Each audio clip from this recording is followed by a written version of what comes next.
তো এরপরে প্রশ্ন করেছেন এক ভাই যে 10ই মুহররম সম্পর্কে আজকে আমরা যে আলোচনা শুনলাম, এর সাথে ইমাম হাসান হোসেন লিখেছেন, হাসান হোসেন রাদিয়াল্লাহু আনহুর কাহিনী আমরা জানি এবং তাদের জন্যে রোজা রাখি।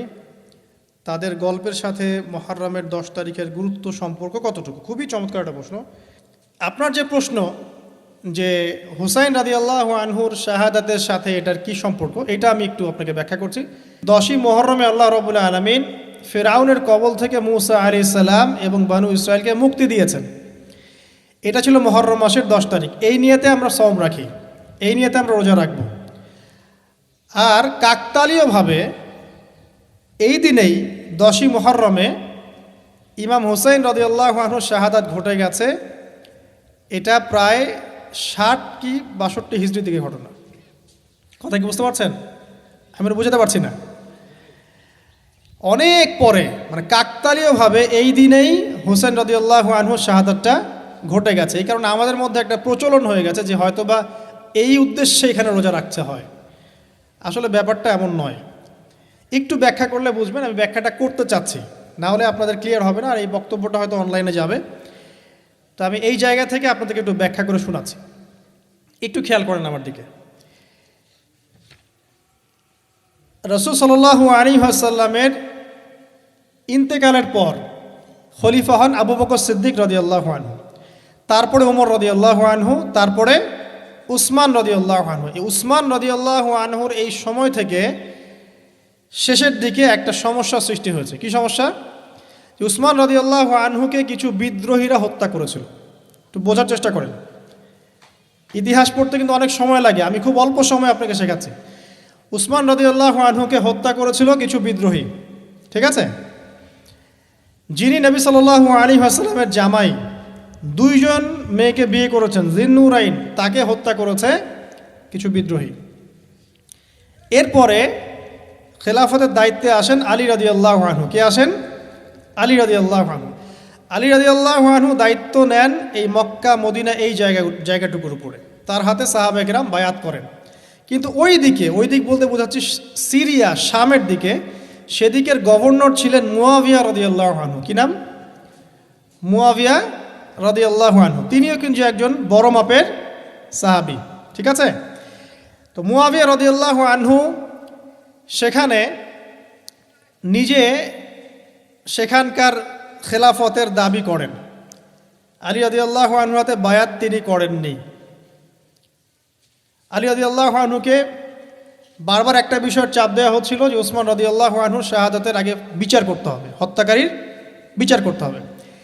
তো এখানে একটা দ্বন্দ্ব, মানে একটা পলিটিক্যাল দ্বন্দ্ব সৃষ্টি হলো। ওইদিকে মুয়াবিয়া রাদিয়াল্লাহু আনহু তিনি খেলাফতের দাবিদার হয়ে উঠলেন, এদিকে সাহাবায়ে কেরাম সহ অনেকেই আলী রাদিয়াল্লাহু আনহুর কাছে বায়াত করলেন। তো এর ফলশ্রুতিতে দেখা যায় আলী রাদিয়াল্লাহু আনহু তার রাজধানীটাকে কুফায় নিয়ে যান, ইরাকের কুফায়। তো ইহুদিদের ইন্ধনের ফলে এক পর্যায়ে দেখা যায় যে আলী রাদিয়াল্লাহু আনহুর এক পক্ষ এবং একদিকে মুয়াবিয়া রাদিয়াল্লাহু আনহুর এক পক্ষ, তারা একটা মানে অনাকাঙ্ক্ষিত যুদ্ধের দিকে চলে যান, ঠিক আছে? এই যুদ্ধটাকে বলা হয় সিফফিনের যুদ্ধ। কিসের যুদ্ধ? সিফফিনের যুদ্ধ। এটা সংঘটিত হয়েছে 37 হিজরিতে। কত হিজরি? 37। এর আগের বছর আবার উটের যুদ্ধ হয়েছে, জঙ্গে জামাল। তার পরের বছর এই সিফফিনের যুদ্ধ। সিফফিনের যুদ্ধে আলী রাদিয়াল্লাহু আনহু বিজয় লাভ করেই ফেলেছিলেন। এই সময় মুয়াবিয়া রাদিয়াল্লাহু আনহুর দলের মধ্যে আমর ইবনে আস রাদিয়াল্লাহু আনহু তিনি বলছেন যে কোরআন ফয়সালা করবে। কোরআন ফয়সালা করবে, এটাকে কেন্দ্র করে একটা তৃতীয় পক্ষ নির্ধারণ করা হয়, যেটাকে আমরা সালেস বলি। যে মুয়াবিয়া রাদিয়াল্লাহু আনহুর পক্ষে একজন, তার নাম আমর ইবনে আস রাদিয়াল্লাহু আনহু, এবং আলী রাদিয়াল্লাহু আনহুর পক্ষে একজন, তার নাম হচ্ছে আবু মুসা আশআরী রাদিয়াল্লাহু আনহু। তারা গিয়ে একটা তৃতীয় পক্ষ করে মীমাংসা করতে চাচ্ছেন যে আমরা কেউ যুদ্ধ চাই না, আমরা ভাই ভাই, আমরা সবাই মুসলিম উম্মার ঐক্যের খাতিরে এখানে একটা সলিউশনে আসব। তো সলিউশনে একটা আশা হচ্ছিল যে ঠিক আছে উভয়েই পদত্যাগ করবে, নতুন খলিফা নেওয়া হবে, ঠিক আছে? তো এরকম একটা কথা চলছিল। কিন্তু মুয়াবিয়া রাদিয়াল্লাহু আনহু তিনি তার যে মানে দাবি, এটা ছাড়তে চাচ্ছেন না।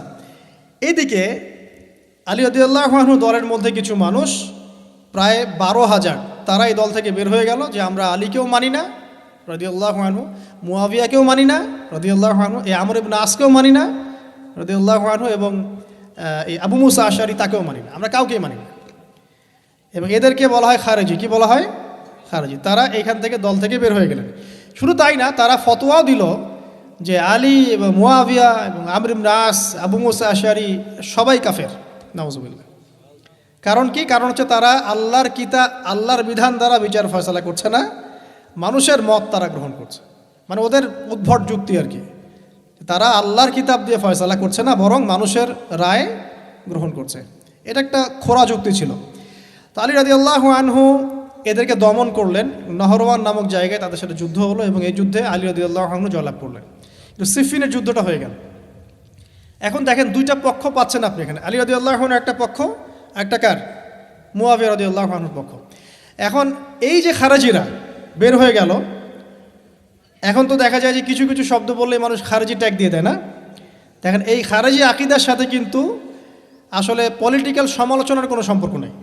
পলিটিক্যাল দ্বন্দ্বের সাথে, পলিটিক্যাল সমালোচনার সাথে কিন্তু খারেজি বা খাওয়ারিজম মতবাদটা আসলে জড়িত না। এটা কার সাথে জড়িত? ওই যে একদিন বলেছিলাম, খারেজিরা মনে করে কবিরা গুনাহ করলে কোনো ব্যক্তি কী হয়ে যায়? কাফের হয়ে যায়। খারেজিদের আকিদা হচ্ছে কবিরা গুনাহ করলে কোনো ব্যক্তি কাফের হয়ে যায়। এই আকিদাটার নাম খারেজি আকিদা। এটা কি বাংলাদেশে মুসলিমরা লালন করে?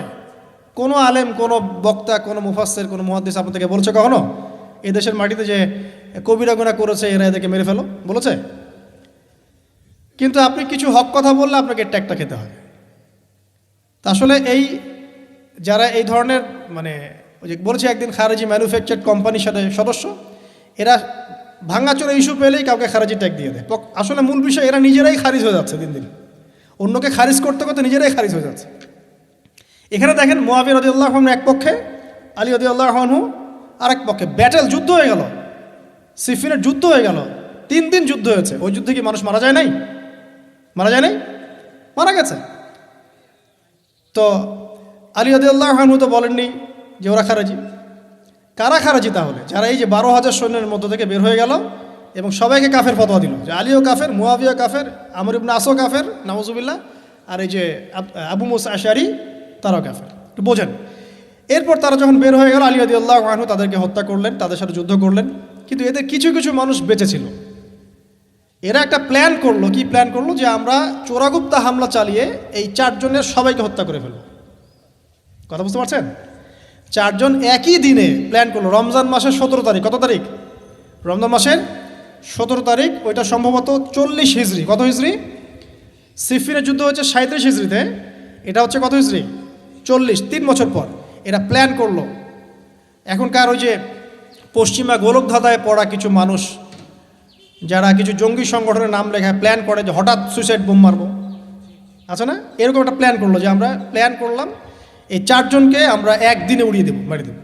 এবং সেই প্ল্যান মোতাবেক তারা কাজ করলো। কাজ করে ঘাপটি মেরে বসে থাকলো। আলী রাদিয়াল্লাহু আনহু ফজরের নামাজে যাচ্ছেন, আব্দুর রহমান বিন মুলজিম নামে এক ব্যক্তি আলী রাদিয়াল্লাহু আনহুকে পুরো তরোয়াল দিয়ে আঘাত করে হত্যা করে ফেলল। ইন্না লিল্লাহি ওয়া ইন্না ইলাইহি রাজিউন। কাকে হত্যা করলো? নবী সাল্লাল্লাহু আলাইহি ওয়াসাল্লামের মেয়ের জামাইকে। চিন্তা করতে পারেন? যিনি প্রতিটা যুদ্ধে নবী সাল্লাল্লাহু আলাইহি ওয়াসাল্লামের সাথে ছিলেন, তাকে বলল যে সে কাফের হয়ে গেছে। আর যে হত্যা করেছে আব্দুর রহমান বিন মুলজিম, সে হত্যা করার পরে আল্লাহ শুকরিয়া আদায় করেছে, নাউজুবিল্লাহ। সে বলেছিল যে আমি আল্লাহ শুকরিয়া আদায় করছি যে আল্লাহ আমার হাতে একজন পথভ্রষ্ট মানুষকে মারলেন, নাউজুবিল্লাহ। চিন্তা করতে পারেন? ওইদিকে মুয়াবিয়া রাদিয়াল্লাহু আনহুকে মারার প্ল্যান করা হয়েছে সিরিয়ায়। উনাকে আঘাত করা হয়েছে, কিন্তু আঘাতটা তার মানে শরীরের সেই জায়গায় লাগে নাই যেখানে লাগলে তিনি মারা যেতে পারতেন। তিনি আহত হয়েছেন, পরবর্তীতে চিকিৎসা করে সুস্থ হয়ে গেছেন। আর এদিকে আমর ইবনে আস এবং আব্দুর রহমান আবু মুসা আশআরী তাদের উপরে হামলা হয়েছে। আমর ইবনে আসের জায়গায় আরেকজন সাহাবী গিয়েছেন নামাজ পড়তে, তিনি ডেড। মানে তাদের উদ্দেশ্য সফল হয়েছে এই জায়গায় যে আলী রাদিয়াল্লাহু আনহুকে হত্যা করা হয়েছে। তো এখন আলী রাদিয়াল্লাহু আনহু যখন নিহত হয়ে গেলেন, তাহলে কে থাকলো এখন? মুয়াবিয়া রাদিয়াল্লাহু আনহু। আচ্ছা, আলী রাদিয়াল্লাহু আনহু চলে যাওয়ার পরে তার সন্তান হাসান রাদিয়াল্লাহু আনহু, কি নাম? হাসান রাদিয়াল্লাহু আনহুর হাতে সাহাবায়ে কেরামের অনেকেই বায়াত করলেন, মানে তাকে খেলাফতের দায়িত্ব দিলেন। তো এবং তিনিও কুফায় রাজধানী, এখানে তিনি আছেন এবং কুফাবাসী তাকে মানে প্রলুব্ধ করছে কিছু কিছু মানুষ যে আপনার উচিত মুয়াবিয়া রাদিয়াল্লাহু আনহুর সাথে যুদ্ধ করা, ঠিক আছে? কিন্তু হাসান রাদিয়াল্লাহু আনহু সেই কাজটা করলেন না। তিনি বলেন, না, আমি মুসলিমদের মধ্যে দ্বন্দ্ব চাই না, বরং আল্লাহর নবী একটা ভবিষ্যৎবাণী করেছিলেন সাল্লাল্লাহু আলাইহি ওয়াসাল্লাম যে আমার এই নাতি হাসান মুসলিমদের বড় ফিতনার সমাধান করে দিবে। সুবহানাল্লাহ, কথা বুঝতে পারছেন? তো হাসান রাদিয়াল্লাহু আনহু তখন কি করলেন, নিজে তার যে এই যে দায়িত্ব, খেলাফতের দায়িত্ব, তিনি মুয়াবিয়া রাদিয়াল্লাহু আনহুর হাতে ছেড়ে দিলেন। সুবহানাল্লাহ, তিনি নিজে পদত্যাগ করলেন। ঠিক আছে, আমার ক্ষমতার দরকার নাই, মুসলিমরা আপোষে মারামারি কাটাকাটি থেকে রক্ষা পাক। কিছু শর্ত ছিল ওই চুক্তির মধ্যে, যে মুয়াবিয়া রাদিয়াল্লাহু আনহু যে কাজই করবেন সুরাভিত্তিক করতে হবে, হ্যাঁ, আহলে বাইতদেরকে সম্মান করতে হবে, ভাতা নির্ধারণ করতে হবে, এরকম কিছু শর্ত ছিল, ঠিক আছে?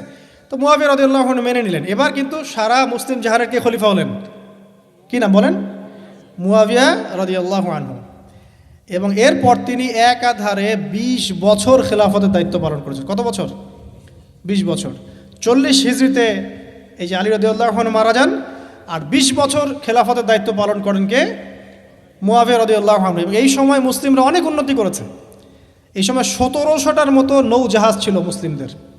সাইপ্রাস দ্বীপ থেকে শুরু করে, পর্তুগাল থেকে শুরু করে চায়না, এদিকে আফ্রিকা থেকে শুরু করে পুরো যে ভারতবর্ষ, সবই মুসলিমদের।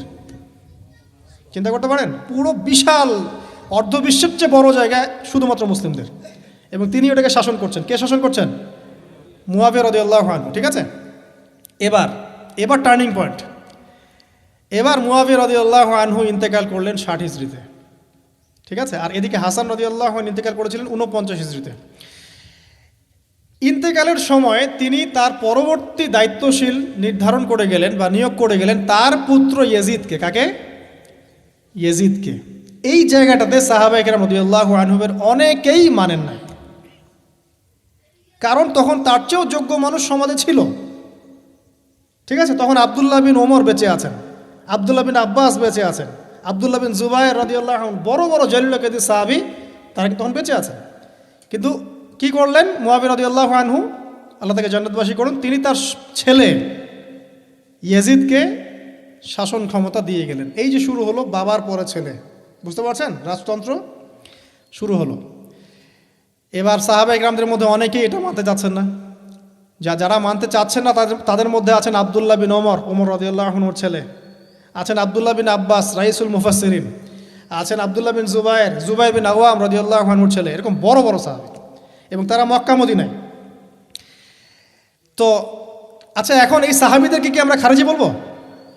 তারা যে পলিটিক্যালি তাকে সমর্থন করছেন না, পলিটিক্যালি কোনো গভর্নমেন্টের সমর্থন না করলেই খারিজি হয়ে যায়? যদি কেউ বলে আরব বিশ্বের সব যত নেতা আছে এদের মধ্যে অনেকেই ইসরায়েলের সাথে আতাত করেছে, সে কি খারিজি হয়ে যাবে?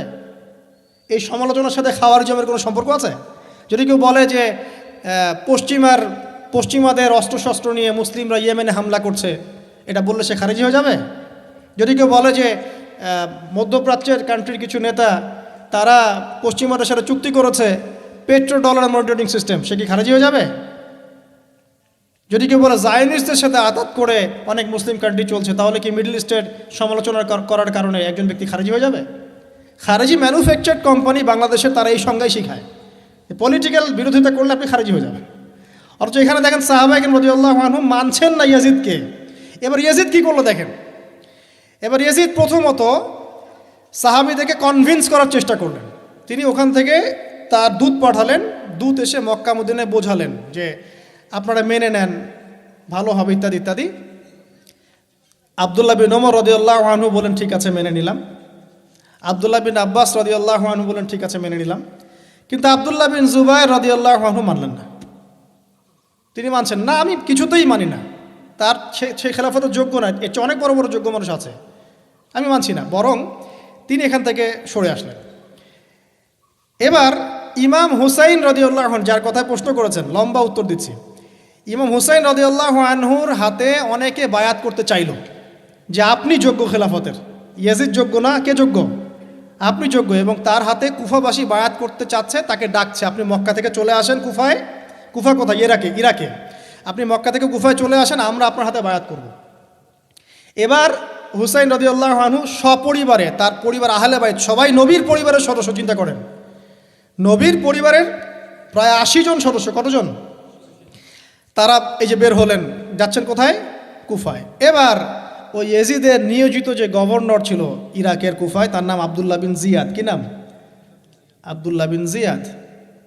আবদুল্লাহ বিন জিয়াদ সে একটা সেনাবাহিনী পাঠালো। সেনাবাহিনীতে সদস্য ছিল 4000। কতজন? 4000। এই 4000 সেনাবাহিনী নিয়ে আবদুল্লাহ বিন জিয়াদের যে কমান্ডার, তার নাম সম্ভবত আমের বিন, প্রথমে আমের বা ওমর আছে, ওমর বিন সাদ বা এরকম কিছু একটা, সে আহলে বাইতদেরকে ঘিরে ফেলল। কাকে ঘিরে ফেলল? ইমাম হুসাইন রাদিয়াল্লাহু আনহু, তার ছোট ছোট বাচ্চা কাচ্চা, তার স্ত্রী সন্তান এবং আহলে বাইতের সদস্য যারা। আহলে বাইত মানে বোঝেন তো? নবীর পরিবারের সদস্য। এবার হুসাইন রাদিয়াল্লাহু আনহু যুদ্ধ চাচ্ছেন না। তিনি যুদ্ধ চাচ্ছেন না। তিনি বলছেন যে আমাকে 3টার যে কোনো একটা পথ বেছে নিতে দাও, আমি তোমাদের সাথে যুদ্ধ করতে চাই না। 1 নাম্বার, আমাকে সরাসরি ইয়াজিদের সাথে সাক্ষাৎ করতে দাও, আমি ওর সাথে কথা বলে সলভ করব, প্রবলেম কি। 2 নাম্বার, আমাকে পথ ছেড়ে দাও, আমি চলে যাই কোনো সীমান্তবর্তী এলাকায়, সেখানে কাফেরদের সাথে যুদ্ধ করব, জিহাদ করব, সেখানে মারা যাবো, শহীদ হব।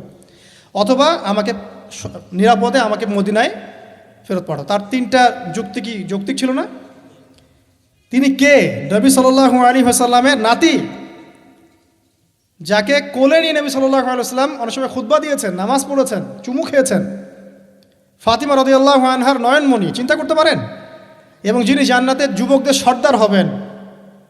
কিন্তু এই যে আবদুল্লাহ বিন জিয়াদের যে সেনাবাহিনী, হুসাইন রাদিয়াল্লাহু আনহুর আর্তনাদ শুনল না।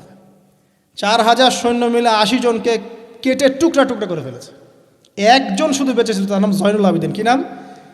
জয়নুল আবেদিন। তিনি একজন বেঁচে ছিলেন, বাকি সবাইকে হত্যা করা হয়েছে। 79 জন আহলে বাইতের সদস্যকে হত্যা করা হয়েছে। খারেজি ম্যানুফ্যাকচার কোম্পানি কিন্তু এদেরকে খারেজি বলছে না, যারা হুসাইন রাদিয়াল্লাহু আনহুকে হত্যা করেছে। আপনি মিডল ইস্টের সমালোচনা করলে খারিজি হয়ে যাবে, ওদের শেকড়টা চিনেন এখনো। অথচ ওরাই কিন্তু ব্রিটেনের সাথে হাত মিলিয়ে তুর্কিদের বিরুদ্ধে বিদ্রোহ করে ক্ষমতা দখল করেছে, জানেন? 1916 সালে 1916 এরাই ব্রিটেনের সাথে হাত মিলিয়ে তুর্কিদের, অটোম্যানদের বিরুদ্ধে বিদ্রোহ করে, সশস্ত্র বিদ্রোহ করে ক্ষমতা দখল করেছে। ওরা খারাজি হয়ে যায়নি। পড়লে জানবেন সত্য কী জিনিস। এবার আসেন মূল পয়েন্টে আসি। এবার যে হত্যা করেছে ইমাম হুসাইন রাদিয়াল্লাহু আনহুকে, সে বর্ষার আগা বোঝেন তো, বর্ষার মাথায় হুসাইন রাদিয়াল্লাহু আনহুর মস্তক উঠিয়ে ধরে এটাকে নিয়ে ইয়াজিদের কাছে গিয়েছেন। আউযুবিল্লাহ। চিন্তা করতে পারেন? ইয়াজিদ যদিও বা এটার আদেশ কিন্তু করে নাই, সে ওই মস্তক দেখে আটকে উঠেছিল। এটা তুমি কি করছো? আমি তো এটা করতে তোমাকে বলি নাই, কিন্তু ওবায়দুল্লাহ বিন জিয়াদ এই কাজটা করেছে। এখানে আমরা ইয়াজিদকে নিষ্পাপ বলতে পারি না, বিকজ একজন শাসকের আন্ডারে যখন কোনো ক্রাইম হবে, এর একটা দায়ভার তো তার উপর পড়বেই। যদি এটা মেনে নেই যে সেখানে টেকনোলজি ছিল না, অনেক দূরের পথ, খবর পাওয়া যায় নাই, সেটা অন্য ইস্যু হতে পারে। কিন্তু পরের ঘটনাগুলো আমাদেরকে অন্যদিকে নিয়ে যাবে। মনে রাখেন, এই ঘটনাটা হৃদয় বিদারক। এটা হচ্ছে এই 10ই মুহররমের একটা হৃদয় বিদারক ঘটনা। এটা ঘটেছে কত সালে? 62 হিজরিতে। কত হিজরিতে? 62 হিজরিতে, 62 বা 61 আর কি। তো দেখেন, নবী সাল্লাল্লাহু আলাইহি ওয়াসাল্লামের ইন্তেকালের 50 বছর পরে এই কারবালার ঘটনা, এই ঘটনাটা কাকতালীয়ভাবে 10ই মুহররমে ঘটে গেছে। তা আমরা মনে করি যে এটার স্মরণে আমরা আজকের সওম রাখি, আসলে এটার স্মরণে নয়, ওই নাজাতে মুসার স্মরণে রাখতে হবে। ঠিক আছে? তো কারবালা ঘটনা বুঝলেন। এই 61 হিজরিতে এই কারবালার ঘটনা ঘটে, যেটা স্মরণে অনেকে রোজা রেখে থাকে সমাজে। আসলে এটা স্মরণে নয়, নাজাতে মুসার স্মরণে রাখতে হবে ইনশাআল্লাহ তাআলা। আল্লাহ পাক তৌফিক দান করুন, আমিন। এরপর মদিনাবাসী আর মক্কাবাসী এই যে ইয়াজিদের বিরুদ্ধে খেপে গেল। তারা কিছুতে তার আনুগত্য মানবে না, কিন্তু ইয়াজিদ চাপ প্রয়োগ করতে লাগলো। এক পর্যায়ে সেই যে মুসলিম বিন উকবাকে পাঠালো 10,000 সৈন্য দিয়ে মদিনায়। 3 দিন সে মদিনা অবরোধ করে রাখলো। সবাইকে বলল যে ইয়াজিদের আনুগত্য করতে হবে, অন্যথায় তোমাদের উপর হামলা করা হবে। নবীর শহরে মুসলিম বিন উকবার নেতৃত্বে পিছনে ইয়াজিদ ছিল।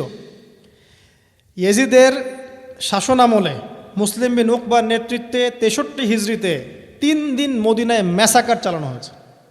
মদিনার মানুষকে হত্যা করা হয়েছে। মদিনার মানুষ সাহসিকতার সাথে যুদ্ধ করেছে, ডিফেন্ড করেছে, তাদেরকে হত্যা করা হয়েছে। মদিনায় লুটপাট করা হয়েছে, ধ্বংসযজ্ঞ চালানো হয়েছে, হাজার হাজার মানুষ মারা গেছে। এখন আমাকে বলেন, এই যে মদিনার যে মানুষগুলো এই মুসলিম বিন উকবার সেনাবাহিনীর বিরুদ্ধে দাঁড়িয়েছিল, এরা কি খারেজি ছিল? ওরা যে শাসকের বিরুদ্ধে যুদ্ধ করলো? উত্তর দেন। এই খারেজি ম্যানুফ্যাকচার্ড কোম্পানিকে বলেন, উত্তর দিতে বলেন। মুসলিম বিন উকবার নেতৃত্বে যে বাহিনী মদিনা আক্রমণ করলো আর মদিনাবাসী যে বীরত্বের সাথে ডিফেন্ড করলো, এখন কি মদিনার সব মানুষ খারেজি হয়ে গিয়েছিল? পলিটিক্যাল দ্বন্দ্বের সাথে খাওয়ারিজমের কোনো সম্পর্ক আছে? মানুষকে কি বোঝায়? শুধু তাই না, এই সময়ে মক্কায় আব্দুল্লাহ বিন জিয়াদ রাদিয়াল্লাহু আনহু তিনিও তার বলয় গড়ে তুলেছেন, তার হাতে মানুষ বায়াত শুরু করেছে। আর ইয়েজিদকে মানুষ মানছে না, বলছে আব্দুল্লাহ বিন জুবাইর, তার হাতে আমরা খেলাফতের বায়াত করব। বহু মানুষ আব্দুল্লাহ বিন জুবাইর রাদিয়াল্লাহু আনহুর হাতে বায়াত করা শুরু করলেন। এবং ইয়েজিদ এবার মদিনায় ধ্বংসযজ্ঞ চালানোর পর ঠিক ওই বছরেই, সেম বছরেই আরেকজন ব্যক্তি আছেন হুসাইন বিন নুমায়ের, তাকে কিছু সেনাবাহিনী দিয়ে পাঠালেন মক্কা আক্রমণ করতে। হুসাইন বিন নুমায়ের সেনাবাহিনী নিয়ে মক্কা আক্রমণ করলো।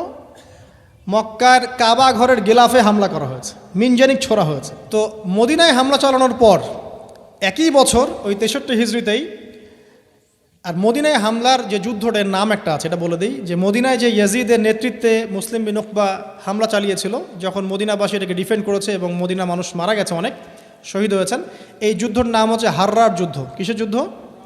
হাররার যুদ্ধ। এর ওই বছরেই ইয়াজিদের নেতৃত্বে আবারও মক্কায় আক্রমণ করা হয়েছে, যেখানে আব্দুল্লাহ বিন জুবাইর রাদিয়াল্লাহু আনহু তিনি খেলাফতের দায়িত্ব বায়াত গ্রহণ করছেন। সেখানেও মিনজানিক চালানো হয়েছে, হামলা চালানো হয়েছে।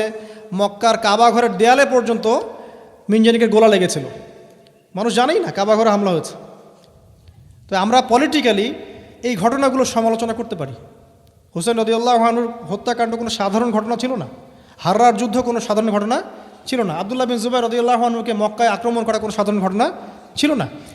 এরপরে আব্দুল মালিক বিন মারওয়ান যখন ক্ষমতায় আসেন, তার প্রায় 10 বছরের পরে, তখন হাজ্জাজ বিন ইউসুফের নেতৃত্বে আবারও এই মক্কায় হামলা হয়েছে।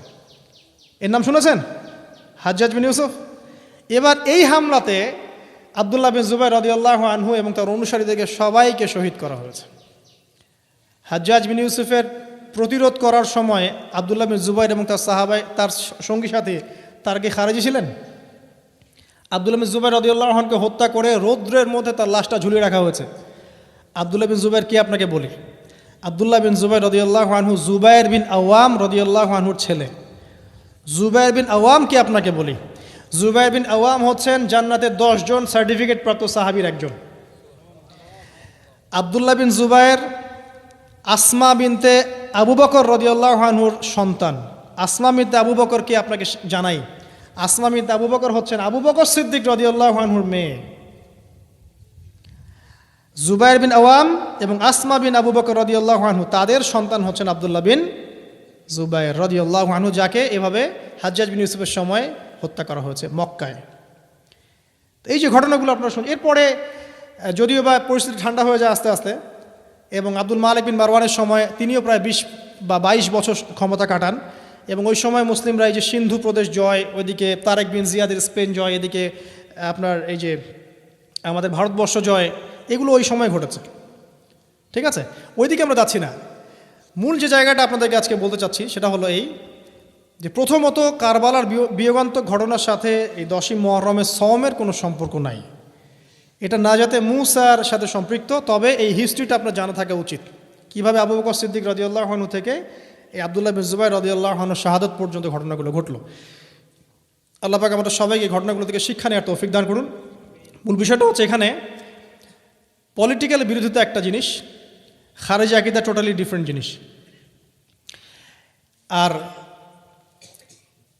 অনেক পলিটিক্যাল দ্বন্দ্ব পেরিয়ে মুসলিম ইতিহাস, ইসলামের ইতিহাস আজকে এই পর্যন্ত পৌঁছেছে।